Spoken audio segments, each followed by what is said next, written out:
ഏറ്റവും കൂടുതൽ എനിക്ക് പേഴ്സണലായിട്ട് വന്നുകൊണ്ടിരിക്കുന്ന ഒരു മെസ്സേജ് എന്ന് വെച്ചാൽ ഇപ്പോൾ കുറേ പെൻഡിങ് വന്നു. അതായത് ഓൾറെഡി ഓണം എക്സാമിന് പഠിക്കാത്തതിൻ്റെ കുറച്ച് പെൻഡിങ് ഉണ്ടായിരുന്നു. പക്ഷെ ഇപ്പം ഈ ഒരു കലോത്സവവും അതുപോലെ ആർട്സും സ്പോർട്സൊക്കെ കാരണം സ്കൂളിൽ കുറേ ക്ലാസ്സുകൾ മിസ്സാവുന്നുണ്ട്. അത് കാരണം ഇപ്പോൾ കുറേ പോർഷൻസ് വീണ്ടും പെൻഡിങ്ങിൽ വന്നു. ഇതിങ്ങനെ പോവുകയാണെന്നുണ്ടെങ്കിൽ ക്രിസ്മസ് എക്സാമിന് നമ്മുടെ ഓണ പരീക്ഷയിൽ സംഭവിച്ചതുപോലെ മാർക്സ് കുറയോ അല്ലെങ്കിൽ നല്ല മാർക്സ് കിട്ടാതെ ആവോ, അങ്ങനെ ലാസ്റ്റ് മിനിറ്റിൽ പഠിച്ചു കഴിഞ്ഞാൽ ഓർമ്മ കിട്ടാതാവോ, അങ്ങനെ കുറേ കൺസേൺസ് ആണ് ഇപ്പോൾ ഏറ്റവും കൂടുതൽ എൻ്റെ കുട്ടികളെ പ്രശ്നത്തിലാക്കുന്നതെന്നുണ്ടെങ്കിൽ നിങ്ങൾക്ക് വേണ്ടിയിട്ടുള്ളൊരു കാര്യമാണ് മിസ് പറയാൻ വേണ്ടി പോകുന്നത്. അതായത് മക്കളെ, നമ്മളെ സ്കൂളിൽ ഇപ്പോൾ ഇങ്ങനത്തെ പ്രോഗ്രാംസ് ഒക്കെ നടക്കുന്നുണ്ട്. അപ്പം നമ്മൾ അതിനർത്ഥം അതൊന്നിലും പങ്കെടുക്കാതെ നമ്മൾ വെറും പഠിത്തത്തിൽ മാത്രം കോൺസെൻട്രേറ്റ് ചെയ്യണമെന്നാണോ? അല്ല.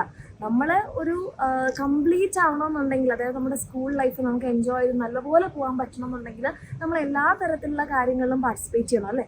പക്ഷേ അത് പാർട്ടിസിപ്പേറ്റ് ചെയ്യുന്ന സമയത്ത് നമുക്ക് നമ്മുടെ സ്റ്റഡീസിലോ നമ്മുടെ ചാപ്റ്റേഴ്സോ ഒന്നും മിസ്സാവാനും പാടില്ല.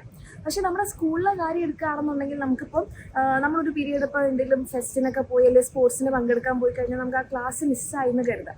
അപ്പോൾ ആ സമയത്ത് നമുക്ക് സ്കൂളിൽ നടന്നിട്ടുള്ള ആ ഒരു പീരീഡിലെ ക്ലാസ് നമുക്ക് വീണ്ടും കാണാനുള്ളൊരു ചാൻസ് ഇല്ല. ഇനി അത് മാത്രമല്ല, നമ്മുടെ ഇപ്പം ഈ ഒരു ഫെസ്റ്റ് ഒക്കെ നടക്കുന്നതുകൊണ്ട് ചിലപ്പോൾ നിങ്ങൾക്ക് ആ സമയം ഇങ്ങനെ വേക്കൻ്റ് ആയിട്ട് പോകുന്നുണ്ടാവും. പക്ഷേ ലാസ്റ്റ് ടൈം ആകുമ്പോഴത്തേക്ക് ടീച്ചേഴ്സ് സ്പീഡിൽ ക്ലാസ് എടുക്കുമ്പോൾ നിങ്ങൾക്കൊന്നും മനസ്സിലാവാത്ത അവസ്ഥയും വരും. അപ്പോൾ ഇതൊക്കെ നിങ്ങൾക്ക് പരിഹരിക്കാനുള്ള ഒരു അവസരമാണ് നമ്മളുടെ എക്സാമിൻ്റെ ബാച്ചസ്.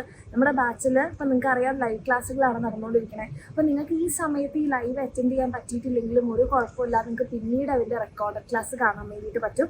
ഓക്കെ, ഇനി അത് കഴിഞ്ഞിട്ട് നിങ്ങൾക്ക് അതിൽ നിന്ന് എങ്ങനത്തെ ക്വസ്റ്റ്യൻസ് ആണ് വരുന്നത് എന്നൊക്കെ മനസ്സിലാക്കാൻ വേണ്ടിയിട്ട് നിങ്ങൾക്ക് നോട്ട്സ് ഉണ്ടാകും, ആൻഡ് അതുപോലെ തന്നെ വർക്ക് ഷീറ്റ് ഉണ്ടാകും, PYQs ഉണ്ടാകും, പിന്നെ ഓരോ ചാപ്റ്റർ ബേസ്ഡ് ആയിട്ടുള്ള എക്സാംസും, പിന്നെ നിങ്ങളുടെ ക്രിസ്മസ് എക്സാമിന് മുമ്പ് നിങ്ങൾക്കൊരു മോഡൽ എക്സാമും ഒക്കെ പ്രാക്ടീസ് ചെയ്യാനുള്ള എല്ലാ അവസരങ്ങളും നമ്മുടെ ബാച്ചിലുണ്ട്. അപ്പോൾ ഇപ്പോൾ ഈ ആർട്സ് ഫെസ്റ്റിലും സ്പോർട്സിലൊക്കെ പങ്കെടുത്ത ക്ലാസ്സുകൾ മിസ്സാവും, പിന്നോട്ടായി പോവും, ബാക്ക്ലോഗ്സ് ഉണ്ടാവും, ഒന്നും കരുതി എൻ്റെ കുട്ടികൾ ടെൻഷൻ അടിക്കേണ്ട. നമ്മുടെ എക്സാമിൻ്റെ ബാച്ചസിൽ നിങ്ങൾക്ക് വേണ്ടതെല്ലാം ഉണ്ട്. അപ്പോൾ താല്പര്യമുള്ള മക്കളാണെങ്കിൽ വേഗം തന്നെ താഴെ കാണുന്ന നമ്പറിൽ മെസ്സേജ് ചെയ്യുക, നമ്മുടെ ബാച്ചിൽ അഡ്മിഷൻ എടുക്കാം.